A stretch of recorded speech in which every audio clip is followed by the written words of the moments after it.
Hello बेटा, कैसे हैं आप देख रहे हैं आपका अपना YouTube channel maths with Savita Deswal और मैं हूं सविता देसवाल। आज बेटा इस वीडियो में मैं आपको टिग्नोमेट्री के बारे में बताऊंगी, टिग्नोमेट्री का परिचय करवाऊंगी। 10th क्लास में टिग्नोमेट्री से संबंधित जितना भी है उसके बारे में मैं आज आपको बताऊंगी। इस वीडियो में उसका पूरा इंट्रोडक्शन आपको करवाती हूँ। टिग्नोमेट्री की ये वीडियो देखने के बाद आपको टिग्नोमेट्री बहुत ही ईजी लगेगा। तो चलो देखते हैं बेटा क्या है टिग्नोमेट्री। टिग्नोमेट्री जो होती है बेटा, हम समकोण त्रिभुज में ये समकोण त्रिभुज है, इसके सामने वाली भुजा जो होती है वो क्या होती है, एच यानी कि कर्ण होती है, जिसको इंग्लिश में हाइपोटेन्यूज कहते हैं। ये होता है बेस, जिसको आधार कहते हैं, और ये परपेंडिकुलर होते हैं। पहले मैं आपको थोड़ा सा समकोण त्रिभुज के बारे में बता दूं, और क्योंकि टिग्नोमेट्री में हम समकोण त्रिभुज के बारे में पढ़ेंगे तो मैं बाद में आपको इस सारी चीजों के बारे में बताती हूँ। तो समकोण त्रिभुज के अंदर अगर हमारे पास कोई भी दो भुजा होती हैं तो हम तीसरी भुजा को आसानी से निकाल लेते हैं। किससे? पाइथागोरस थ्योरम की सहायता से। पाइथागोरस अगर हम लगाते हैं, अगर हमारे पास कर्ण नहीं है तो कर्ण को निकालने के लिए कर्ण का वर्ग जो होता है वो आधार का वर्ग जमा लंब का वर्ग होता है। अगर हमें लंब निकालना है तो लंब का वर्ग होता है बेटा, कर्ण का वर्ग होता है आधार का वर्ग जमा लंब का वर्ग। अगर हमें आधार निकालना है तो आधार का वर्ग होता है कर्ण का वर्ग घटा लंब का वर्ग। और जब हम वर्ग हटाएंगे दोनों तरफ तो क्या करना पड़ेगा, अगर हमें बेस निकालना है, आधार निकालना है, तो कर्ण के वर्ग में से लंब के वर्ग को घटा के उसका वर्गमूल कर देंगे। इसी प्रकार अगर हमें p निकालना है यानी लंब निकालना है तो p का वर्ग किसके बराबर होता है, कर्ण का वर्ग घटा में आधार का वर्ग। और p किसके बराबर हो जाएगा, कर्ण के वर्ग में से आधार के वर्ग को घटा के उसका वर्गमूल कर देंगे। सबसे पहले तो मैंने ये इसलिए बताया बेटा क्योंकि आपकी 10th क्लास में हम समकोण त्रिभुज का अध्ययन करेंगे तो हमें कर्ण, आधार और लंब तीनों की आवश्यकता पड़ेगी। अब बात आई कि टिग्नोमेट्री होती क्या है। टिग्नोमेट्री होती है बेटा जब भी दो भुजाएं आपस में कहीं मिलती हैं तो वहां पे कोण बनता है।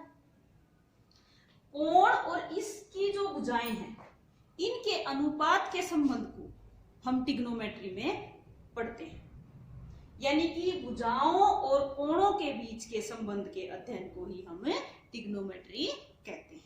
समकोण त्रिभुज का मैंने क्यों बताया, क्योंकि हम 10वीं कक्षा में समकोण त्रिभुज से संबंधित पढ़ेंगे। और टिग्नोमेट्री में जो है समकोण त्रिभुज में ये कर्ण था, ये आधार था और ये लंब था। टिग्नोमेट्री के अंदर इन तीनों भुजाओं के अनुपात के बारे में हम पढ़ेंगे, और ये जो अनुपात है इसके 6 नाम बेटा हैं। 6 नाम कौन कौन से हैं जिनको हम सुनते हैं, sine theta, cos theta, tangent theta, cot theta, secant theta और cosecant theta. Sine theta, cos theta, tangent theta, cot theta, secant theta और कोसिकेंट थीटा, ये और कुछ नहीं है बेटा, ये क्या है, ये इस त्रिभुज की भुजाओं के अनुपात है। जैसे साइन थीटा क्या है, अब साइन थीटा P बटे H। P बटे H का मतलब क्या हुआ कि लंब बटे कर्ण। लंब बटे कर्ण यानी लंब और कर्ण की भुजाओं का जो अनुपात है उसी को हम क्या कहते हैं, साइन थीटा कहते हैं। इसी प्रकार कोस थीटा क्या है, B बटे H, यानी कि आधार और कर्ण भुजाओं में जो अनुपात है उसी को हम क्या कहते हैं, कोस थीटा कहते हैं। और टेंजेंट थीटा क्या है, P बटे B, यानी लंब और आधार का जो अनुपात है उसी को हम टेंजेंट थीटा कहते हैं।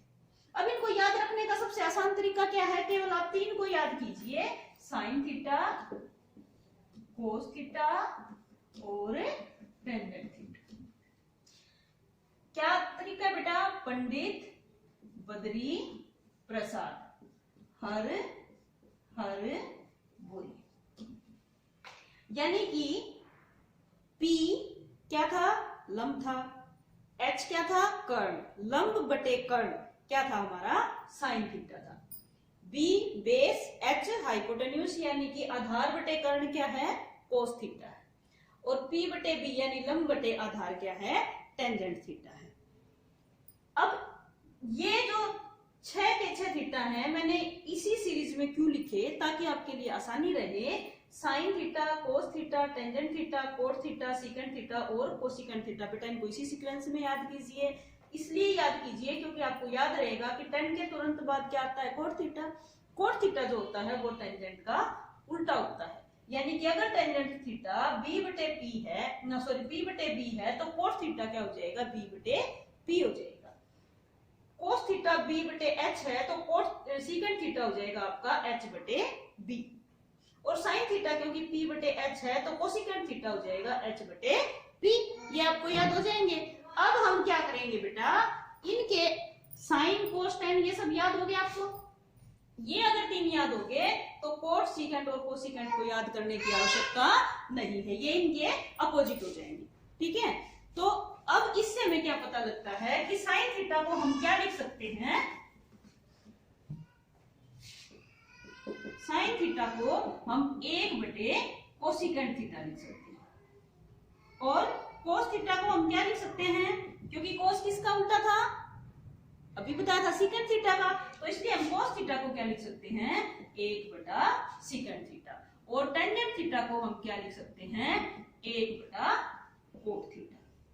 ठीक है, और हम क्या लिख सकते हैं, और हम लिख सकते हैं कि अगर हम साइन थीटा इधर ले आओ कोसिकेंट थीटा को तो मल्टीप्लाई में आ जाएगा, क्योंकि इधर डिवाइड में है, इधर आएगा तो मल्टीप्लाई में हो जाएगा, यानी साइन थीटा और कोसिकेंट थीटा को जब हम गुणा करते हैं तो आंसर क्या आता है, 1 आता है। इसी प्रकार जब हम कोस थीटा और सीकेंट थीटा को मल्टीप्लाई करते हैं तो 1 आता है, और टेंजेंट थीटा और कोट थीटा को मल्टीप्लाई करते हैं तो 1 आता है। ये सारी चीजें अगर आपको याद हो जाएंगी तो पूरे चैप्टर में आपको कहीं भी दिक्कत नहीं आएगी। अब इसके अलावा हम टेंजेंट थीटा को क्या लिख सकते हैं बेटा, टेंजेंट थीटा को हम लिख सकते हैं साइन थीटा बटे कोस थीटा, और हम टेंजेंट थीटा को क्या लिख सकते थे, अभी बताया था मैंने, टेंजेंट थीटा को हम लिख सकते थे 1 बटे कोट थीटा।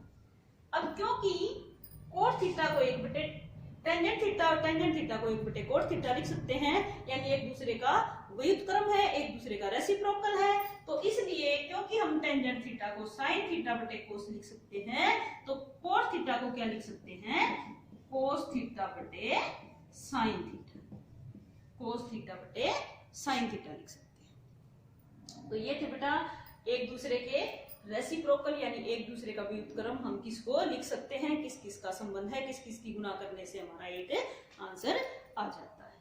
फिर उसके बाद आता है आपका स्क्वायर वाले फार्मूले। स्क्वायर में भी क्या था बेटा, 2 के पेयर। सबसे पहला है साइन का और कोस का, तो sine square theta plus cos square theta हमारा किसके बराबर आता है, 1 के बराबर आता है। हमारे 3 मुख्य फॉर्मूले हैं, साइन और कोस का पेयर है, सीकेंट और टेन का पेयर है। अंतर कितना है, इन दोनों को प्लस करने से 1 आता है, लेकिन इनमें सीकेंट स्क्वायर थीटा में से जब हम टेंजेंट स्क्वायर थीटा को माइनस करते हैं तो 1 आता है। और तीसरा पेयर है हमारा cosecant square theta minus cot square theta is equal to 1। मुख्य ये 3 फॉर्मूले अगर आप याद कर लेंगे तो भी सफिशिएंट है, काफी है। अब इन्हीं से हम 3 फॉर्मूले बना सकते हैं। कैसे, अगर मैं साइन स्क्वायर थीटा को यहीं रख लूं तो ये किसके बराबर हो जाएगा, 1, और कोस स्क्वायर थीटा उधर जाके क्या हो जाएगा, माइनस। आप ये भी लिख सकते हैं, आप ये भी लिख सकते हैं। इसी प्रकार अगर मैं कोस स्क्वायर थीटा को यहाँ रखूं तो ये 1 तो पहले ही इधर था, साइन स्क्वायर थीटा उधर जाके माइनस हो जाएगा। यानी कि जब हम क्वेश्चन सोल्व करेंगे तो साइन स्क्वायर थीटा की जगह 1 माइनस कोस स्क्वायर थीटा लिख सकते हैं, 1 माइनस कोस स्क्वायर थीटा की जगह साइन स्क्वायर थीटा लिख सकते हैं। इसी प्रकार कोस स्क्वायर थीटा की जगह 1 माइनस साइन स्क्वायर थीटा या 1 माइनस साइन स्क्वायर थीटा की जगह कोस स्क्वायर लिख सकते हैं। अब जो सेकंड फॉर्मूला था उसमें था secant square theta minus tangent square theta is equal to 1। तो यहाँ पे भी क्या होगा, सीकेंट स्क्वायर थीटा को यही रख लो, 1 पहले ही राइट साइड में है, ये टेंजेंट इधर जाके प्लस हो जाएगा, तो 1 प्लस टेंजेंट स्क्वायर थीटा हो जाएगा। अब अगर मैं टेंजेंट स्क्वायर थीटा को इधर रखूं तो क्या हो जाएगा, सीकेंट स्क्वायर थीटा माइनस 1। इससे भी 3 फॉर्मूले आ जाएंगे। और इसी प्रकार अगर मैं कोसेकेंट स्क्वायर थीटा को यही रखूं तो ये हो जाएगा 1 प्लस कोट स्क्वायर थीटा, और cot square theta is equal to किसके बराबर हो जाएगा, कोसेकेंट स्क्वायर थीटा माइनस 1। अब इनको याद रखने का क्या फॉर्मूला है, साइन और कोस को प्लस करते हैं तो 1 आता है। अब इनमें से एक को यहाँ रखेंगे, दूसरा उधर जाके माइनस हो जाएगा। सीकेंट और टेन को, सीकेंट को बड़ा मान लो, टेन को छोटा मान लो, बड़े में से छोटे को माइनस करेंगे तो 1 आएगा। Secant square theta minus tangent square theta. अब क्योंकि सीकेंट स्क्वायर बड़ा था तो सीकेंट में से जब 1 को माइनस किया तो 10 आ गया, और 10 को माइनस किया तो 1 आ गया। और सीकेंट स्क्वायर थीटा किसके बराबर हो जाएगा, 1 प्लस टेंजेंट स्क्वायर थीटा के बराबर। इसी प्रकार कोसेकेंट स्क्वायर थीटा में से अगर कोट स्क्वायर थीटा को माइनस करते हैं तो 1 आ जाएगा।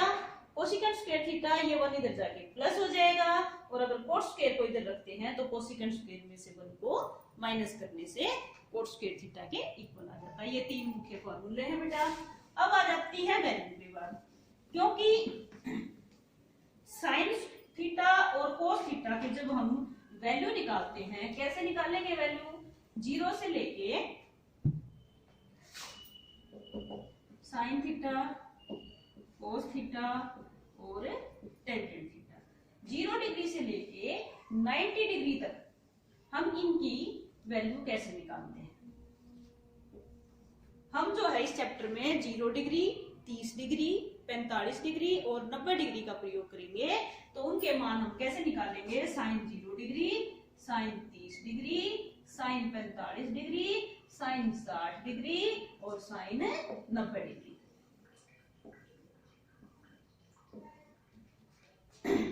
साइन का पहले निकाल लेते हैं सभी की वैल्यूज। तो 1 से लेके पहले 4 तक काउंटिंग लिखो, 1 2 3 4, सॉरी बेटा 0 से शुरू करती थी, 0 1 2 3 4,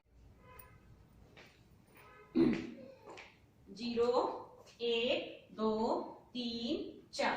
अब यहां से शुरू करो बेटा, 1 2 3 और 4। अब क्या करो, सबको 4 से भाग कर दो, 4 4 4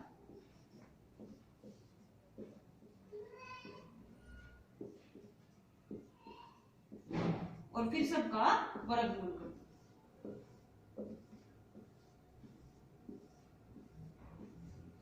अब 0 को 4 से भाग करेंगे 0, और 0 का वर्गमूल 0, 1 का वर्गमूल 1 और 4 का वर्गमूल 2। इसको भाग करेंगे तो 1/2, और 1 का वर्गमूल 1 और वर्गमूल 2 का वर्गमूल 2। वर्गमूल 3 का 3 ही रहेगा और 4 का आ जाएगा 2। 4 को 4 से भाग करेंगे 1 आ जाएगा बेटा, और 1 का वर्गमूल आ जाएगा 1। अब ये 0 1/2, 1 वर्गमूल 2, ये वर्गमूल 3/2 और ये आ जाएगा 1।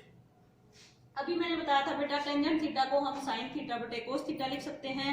तो मान निकालने में भी हम क्या करेंगे, साइन की वैल्यू को कोस की वैल्यू से भाग कर देंगे। अब 0 को 1 से भाग करेंगे तो कितना आ जाएगा, 0। 1/2 को वर्गमूल 3/2 से भाग करेंगे तो 1/वर्गमूल 3। 1/वर्गमूल 2 को 1/वर्गमूल 2 से भाग करेंगे 1। वर्गमूल 3/2 को 1/2 से भाग करेंगे वर्गमूल 3, और 1 को 0 से भाग करेंगे तो, यानी कि जब 0 नीचे होता है, हर की जगह होता है, तो बेटा हम उसको परिभाषित नहीं कर सकते, इसलिए इसको इनफिनिटी लिखते हैं या अपरिभाषित।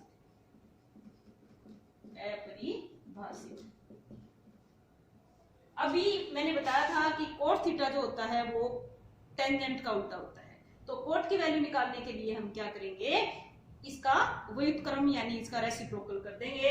तो 1/0 क्या हो जाएगा, इनफिनिटी, इसका उल्टा हो जाएगा वर्गमूल 3, इसका 1, इसका 1/वर्गमूल 3, और 1/इनफिनिटी होता है बेटा 0।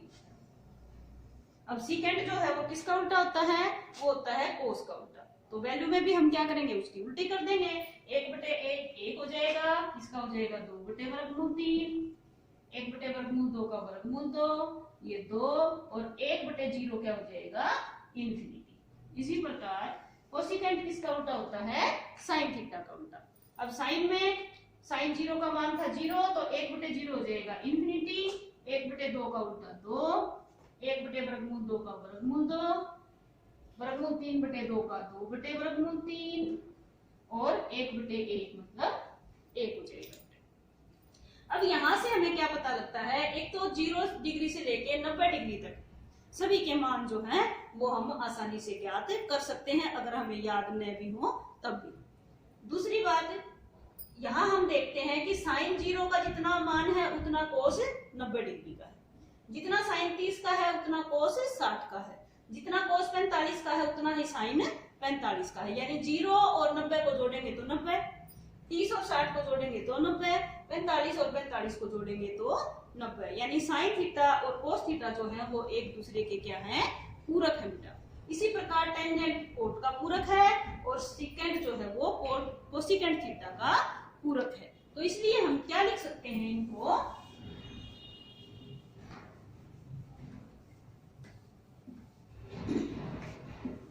इसलिए हम साइन 90 माइनस थीटा किसके बराबर लिख सकते हैं, कोस थीटा के बराबर, और कोस 90 माइनस थीटा को हम लिख सकते हैं साइन थीटा के बराबर। इसी प्रकार टेंजेंट 90 माइनस थीटा को लिख सकते हैं कोट थीटा के बराबर, और कोट 90 माइनस थीटा को लिख सकते हैं टेंजेंट थीटा के बराबर। सीकेंट 90 माइनस थीटा को लिख सकते हैं कोसिकेंट थीटा के बराबर, और कोसिकेंट 90 माइनस थीटा को लिख सकते हैं सीकेंट थीटा के बराबर, क्योंकि ये एक दूसरे के पूरक होते हैं। अब ट्रिग्नोमेट्री जो है, मेरे ख्याल में ये सब करने के बाद आपको मुश्किल नहीं लगी होगी। अगर यहाँ तक आपको अच्छे से समझ में आ गया है तो 10th क्लास में 8th और 9th चैप्टर में कहीं भी आपको दिक्कत नहीं आएगी। मुख्य रूप से ट्रिग्नोमेट्री की आवश्यकता हमें क्यों पड़ी बेटा, ट्रिग्नोमेट्री की आवश्यकता हमें इसलिए पड़ी, राइट एंगल ट्रायंगल में मान लिया ये हमारी कोई बिल्डिंग है और एक आदमी जो है इस बिल्डिंग से मान लिया 10 किलोमीटर दूरी पर खड़ा है, और इस एंगल का हमें पता है कि ये एंगल 30 डिग्री का है या 60 डिग्री का है या 45 डिग्री का है। तो हमें निकालना है कि इस बिल्डिंग की ऊंचाई कितनी है, या हमें निकालना है कि इस आदमी की दूरी जो है इसकी ऊपरी जो चोटी है उससे कितनी है। यानी कि अगर हमें दो भुजाओं का ज्ञान होता, पहले से दो भुजाएं हमें ज्ञात होती और तीसरी भुजा निकालनी होती समकोण त्रिभुज में, तो हम पाइथागोरस से आसानी से निकाल सकते थे। लेकिन अगर हमें केवल एक भुजा ज्ञात है और एक कोण ज्ञात है, ये तो राइट एंगल ट्रायंगल है, पता ही है 90 डिग्री का होता है, तो हम तीनों भुजाओं को कैसे ज्ञात कर सकते हैं। उसके लिए हमें ट्रिग्नोमेट्री की आवश्यकता पड़ी कि अगर मान लिया हमारे पास आधार है और हमें लंब निकालना है, तो हम कौन सा लेंगे, लंब बटे आधार, कौन सा था, टेंजेंट थीटा, और अगर आधार बटे लंब लेंगे तो कौन सा था, कोट थीटा। यानी कि त्रिकोणमिति अनुपात जो है टेंजेंट थीटा या कोट थीटा की सहायता से हम इसका लंब ज्ञात कर सकते हैं। और जब लंब और आधार हमारे पास ज्ञात हो जाएंगे तो कर्ण हम पाइथागोरस से आसानी से निकाल सकते हैं। इसी प्रकार अगर हमें कर्ण निकालना हो और आधार दे रखा हो, तो कर्ण और आधार से हम क्या निकाल सकते थे, आधार बटे कर्ण लेंगे तो कोस थीटा, और कर्ण बटे आधार लेंगे तो सीकेंट थीटा से हम आसानी से कर्ण निकाल लेंगे। आधार हमारे पास है, आधार और कर्ण के आने के बाद हम लंब आसानी से पाइथागोरस से निकाल लेंगे। इसी प्रकार अगर कर्ण और लंब का संबंध दे रखा होता, यानी कि अगर हमें लंब ज्ञात होता, मान लिया लंब है 15 किलोमीटर या मीटर या सेंटीमीटर कुछ भी, और हमें कर्ण निकालना है, तो लंब और कर्ण से कौन सा त्रिकोणमिति अनुपात है बेटा, साइन थीटा। साइन थीटा से हम आसानी से कर्ण निकाल लेंगे, और फिर कर्ण से कर्ण आने के बाद दो भुजाएं हमें ज्ञात हो जाएंगी, तो पाइथागोरस लगा के हम आसानी से आधार भी निकाल सकते हैं। तो इस समस्या के समाधान के लिए कि अगर हमारे पास केवल एक ही भुजा की लंबाई थी और एक कोण हमारे पास था, तो उस तीनों भुजाओं को ज्ञात करने के लिए, इस दूरी को ज्ञात करने के लिए, या इस दूरी को ज्ञात करने के लिए, या इस दूरी को ज्ञात करने के लिए हमें त्रिकोणमिति यानी कि ट्रिग्नोमेट्री की आवश्यकता पड़ी। अब जो हम सुनते हैं sine theta, cos theta, tangent theta, secant theta, cot theta और कोसिकेंट थीटा, ये जो 6 थीटा है हमारे, ये क्या है?